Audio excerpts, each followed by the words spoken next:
Yo, what up? This your boy DJ 250 again in the building with BraidsbyK Walton, aka Kiana Walton, also known as Twin. Okay, so she got the AKAs together. I got the AKAs together. She got them together. Now, this topic is kind of fly. Well, I don't know if it's emotional. All right, self-love and trauma. You could start it off. What when you hear the word self-love, like what's the first thing you think of? I heard taking care of yourself, making sure that you're mentally, emotionally, spiritually, and physically well before trying to be with somebody else. Okay, I'm probably gonna talk about it a little myself before I ask you. How do you think are good ways for a person to build self-love? And I'll say a little bit. Well, I don't know. For everybody, it's different, but self-love is one of those things. Like, how can you expect somebody else to love you if you don't love yourself? So one time, Crazy Sam from Video Music Box, he explained to me the dynamic of Austin Powers, right? You ever saw Austin Powers? I have. So what did you think of that? Did you think you didn't? I don't really remember it. All right. I seen it one time. Nah. So the thing about Austin Powers is he's very unattractive. But the way he feels about himself is like, how could you not love me? And it's one of those things like, if your confidence is there, other people will be confident in you as well. Like, you know, they'll look at it like with me, you know, not saying I'm the cutest. My brother's wife said I ain't no Denzel Washington, which I'm absolutely not. I'm not no Jason Momoa, but it's all good. I mean, I look all right. I've been doing that for whatever many years. But the thing about self-love is you're selling yourself. Anytime, like, say you go on a first date, second date, whatever the case, you have to sell yourself for the other person to feel like, yo, this is who I want to be with. So some of the times a person might not find you might not be a person's type. Like, chicks told me like, yo, I like tall, dark, and handsome.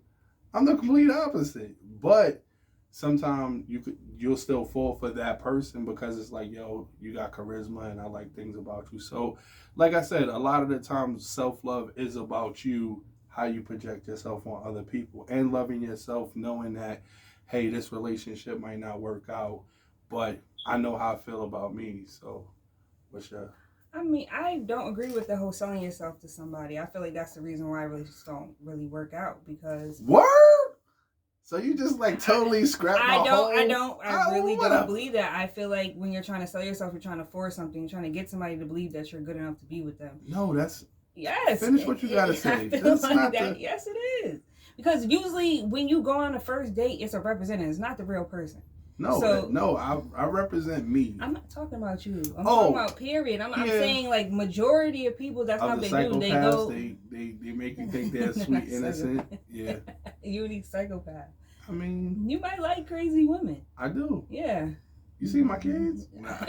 Anyways, I'm not saying that, but initially in the first date, because we lack confidence, we feel like we have to project a different persona.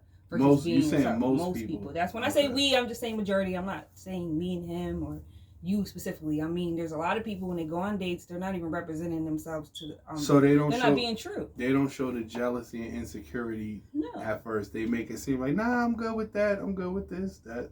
No, most times. Sometimes I would speak for women. Sometimes women just go into it like, oh, I just want something to eat.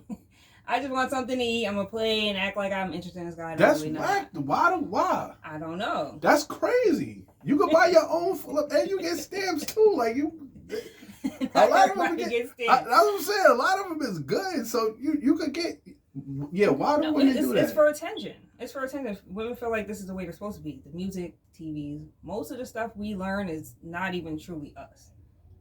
So it's subconscious. It's all subconscious. We're taking in this stuff with the music we listen to, the way our parents' relationships are, the movies we watch, whether you watch porn or not. All that stuff is being taken in. You love porn. No, I don't. That's what you keep talking about. But porn is a big factor in relationships and why they do not work out. Look it up. Wait, people look to porn as... Because they have unrealistic expectations in the bedroom. But romantic comedy, too. It's unrealistic expectation. Even the way we say we love somebody, that's not natural to us. Everybody's love is different, right? But we grew up watching this imitation of what love should look like. So, what does love look like to you? Love looks like communication, honesty, self-love, consistency. I like romance. Okay. That's it. Long and short and sweet. Okay. So is it like a like physical appearance? Like what? How do you? What comes first? What comes second? What comes third? Physical appearance? No. I'm saying when you meet somebody, what's the layout? Like what's the first thing that attracts you? Like their personality, what they look like. How do you kind of? It's their mentality, how they hold a conversation. Their looks isn't. I mean, it's a factor, but you can't be bottom of the barrel. But I'm intellectually stimulated, so you have to be able to hold a conversation with me and make me laugh. I like to laugh. Okay. And clean your fingernails and stuff like that. So the list goes.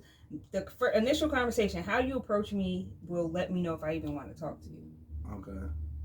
And being that you have a really aggressive, like you and your sister have a look that's just like, don't even say nothing to me. I'm really not like that though. No. I just have most people have the resting face where it's like I look happy, jolly, and stupid. So it's just like you can just have a conversation. But you guys have that like, especially your sister. She be looking real. Nah, I'm just joking. But do you think that's good though? Do you think a resting bitch face is a good thing to have? I can't control my face. No. The reason why I think it's a good quality because it kind of alleviates bullshit. Like if a dude is planning on coming to you with like just his bullshit, I think it's kind of like I don't think this is gonna work. No, and most of the time dudes will do that because they know like, oh, she ain't with the shit at all. That's what I'm saying. She's not gonna fall. She's not gonna fall for the shit that I'm selling. Yeah, but you get a couple knuckleheads that'll still try. But if they have all of those qualities that you asked for, you're not gonna find out till the end anyway.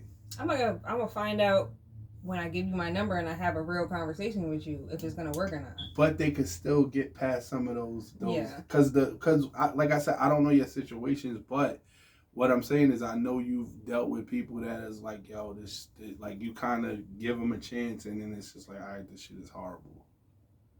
I wouldn't say really. Horrible. Not horrible, but. No, I feel like every relationship I've ever been in was a learning experience for myself. I definitely learned a lot about myself, and I don't hate any of them. You make everything just sound so smooth. Like I just gave him the pink slip in the relationship. I mean, because that's what usually happens. Usually, I'm just like, this is not working for me, and I will give you a chance. We'll have these conversations, and if you don't get it, then obviously we need to separate because it's something that you need to work on, and it's not working for me. Like, that sounds like a talking to at a job, though. No, it's not. That's what it sounds like. No, it's not. It's like you're not like he get a whole slip. Like you got a 2 in this. So you got satisfactory. B- here. Yeah, no, it's not like that. Give him a 4 in this, but then it kind of like. So let's get to the trauma part. Why do you think people stay in bad relationships from the trauma? Because I know it's like different levels of trauma. In your words, because we had the trauma conversation, what levels of trauma do they have and why do people, relationship-wise, deal with people from their trauma? I can't really identify the level of trauma that people have, but I feel like people stay in bad relationships because it's familiar and it's comfortable. Okay. Absolutely right. You know what? Well, I don't want to, not to cut you off. My thing is, my mother was a psychopath, so she screamed and cursed and flipped out all day, and like you said, that's comfort. I see why motherfuckers kill their kids. I didn't see it before, but I see. Now you hear this for 20, 30 years, you're like, I need a psychopath like this. Yeah. And it's comfort. It's like if I don't push a woman's buttons, I'm not comfortable. Like, you can't just be sitting there quietly like that. Like, I gotta like dig up your nose and wipe it on your eye or something to make you like get out of control. Is that bad? It is bad. Why? But the thing is that... Why is that bad? Why do you want to push a woman's buttons to see what her limits are? Because it's entertaining.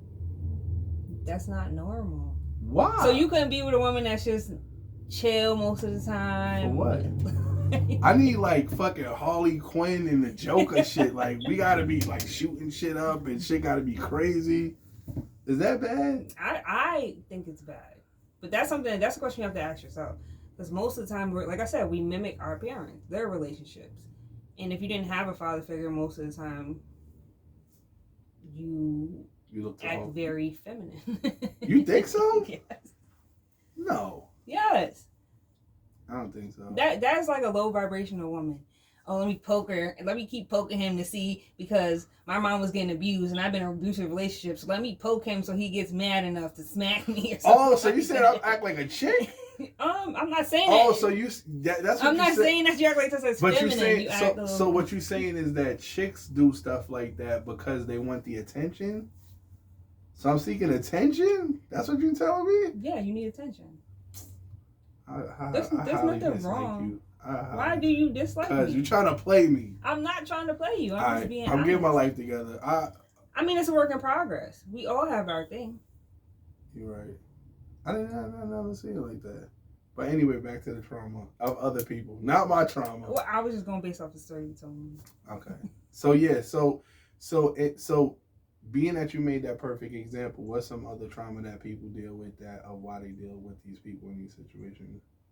They don't like their own company. They don't know what it's like to be by themselves. They was always with somebody. Most of us get in relationships really, really young. Mm-hmm. So all you know is a relationship. You don't even know yourself yet. You're 14, 15, in a full-blown relationship all through high school and college. Now you think you've grown. Y'all might have had a baby, and then the real shit started happening. Yeah. You don't even know how to handle it because you never got to know. You don't know yourself. You don't know yourself at all. You know it's me and him or vice versa. Yeah. And that's it. And y'all growing, and certain things in life is happening. Do you feel like you fully, like not fully, do you feel like you fully know yourself? I feel like I know myself way better. I'm still not fully there, but I definitely have a better awareness of myself than I did when I was younger. I think I feel like I know myself, and I need help. I need a lot of help. Well, you gotta help yourself, but whether that be therapy, journaling, whatever makes you happy. But you also have to realize that you don't have to be in a relationship. That's the thing. People feel like they need to be in a relationship. You know what I need to do? What? I need to slap the shit out that dude that made my bacon, egg, and cheese for breakfast. Because it was like a half an egg with no bacon and just mad bread. All right. Final thoughts.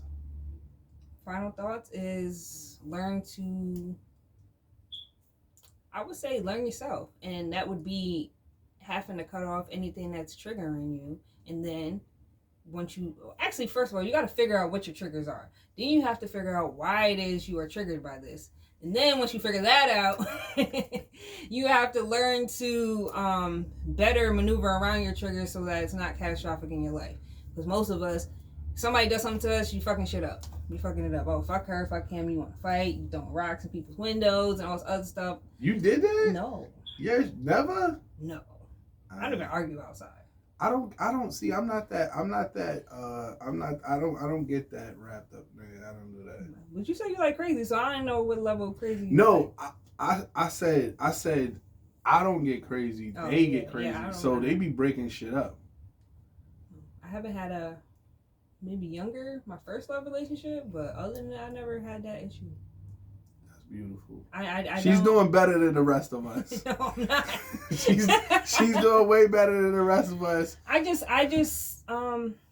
made a decision that I didn't want to suffer, and then I had to figure out what I was doing in my life that was causing me to suffer, even if it's even a little bit. We changing her name to Miss Have All the Answers. Walton. I don't have all the answers. She does. We out of here. Peace.